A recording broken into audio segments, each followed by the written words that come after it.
Attention mes amis, nous défendons ici l'intelligence artificielle et non pas l'usage très reprochable, très questionnable que certains en font. Je voudrais vous parler de deux hommes qui m'ont marqué, mais qui ont marqué le champ de l'intelligence artificielle, de génie des sciences et de la technologie. Ces deux hommes se nomment Sir Alan Turing et John von Neumann. En fait, ce sont les deux grands-pères de l'intelligence artificielle. Beaucoup de leurs travaux, de leurs recherches ont été à l'origine de beaucoup de développements en intelligence artificielle. Mais si je veux vous parler de ces deux hommes, c'est non pas tant pour les technologies qu'ils ont développées, mais à quel moment ils les ont développées, quel moment clé, et surtout de l'impact historique, les historiens le savent, qu'ils ont eu sur l'évolution du monde, dans des périodes très précises de notre humanité, c'est-à-dire pendant la Deuxième Guerre mondiale. Certains le savent, Alan Turing a été engagé dans les années 40 pour développer une machine, Enigma, qui permettait de déchiffrer les messages que les Allemands utilisaient pour communiquer entre eux.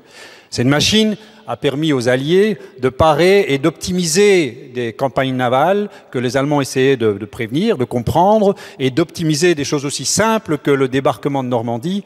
Et si vous pensez à une bifurcation clé de l'histoire de l'humanité, pensez au débarquement de Normandie et sachez qu'une technologie telle le déchiffrage des messages allemands a rendu cela possible.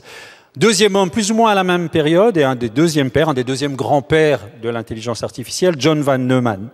John von Neumann aussi, dans les années 40, travaillait à Los Alamos sur un projet, le projet Manhattan. Alors là, bien sûr, l'histoire jugera. L'idée n'est pas ici, jamais je me ferai le juge historique de cette utilisation, évidemment, de cette technologie. Mais néanmoins, John von Neumann a travaillé et a mis en place un ordinateur qui permettait non seulement de simuler les effets de ce que vous savez, de cette terrible bombe atomique, mais aussi d'en optimiser les effets. Si vous vous promenez à Hiroshima, vous verrez que cette bombe n'a pas explosé au sol, a explosé à une certaine hauteur, et cette hauteur a été déterminée par un ordinateur.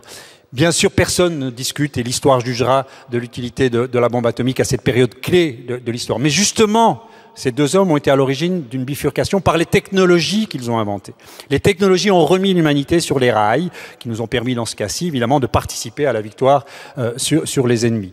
Alors, Elon Musk, très récemment, Elon Musk, un autre acteur de l'intelligence artificielle non négligeable, qui travaille sur les véhicules électriques, qui est en train aussi de mettre l'humanité sur une route un peu plus heureuse. Elon Musk écrivait dans un journal que le réchauffement climatique sera pour ses enfants et ses petits-enfants aussi dramatique que n'en a été la Seconde Guerre mondiale pour ses parents et ses grands-parents. Et Elon Musk essaye, par la technologie, évidemment, la technologie des moteurs électriques par exemple, d'éviter le réchauffement climatique et ses émanations de CO2. Ce qui m'importe que vous compreniez, c'est que la technologie ici est clé. Et bien sûr, je suis 1000 fois d'accord que certains usages de ces technologies sont terribles. Mais moi, je défends quand même une certaine neutralité de la technologie.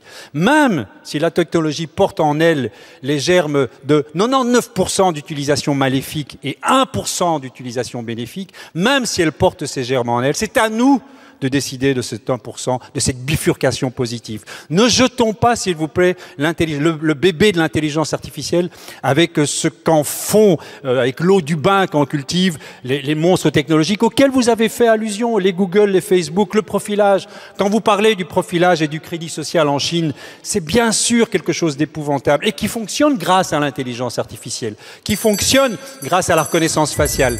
Mais c'est la même reconnaissance faciale qui permet aujourd'hui de retrouver des personnes disparues depuis 20 ou 30 ans, ou qui permet de diagnostiquer du cancer. S'il vous plaît, ne jetez pas, séparez le bon grain de l'intelligence artificielle de l'ivraie qu'en font ces monstres technologiques. Défendons une technologie et battons-nous pour récupérer et pour bénéficier de cet usage. Je vous remercie.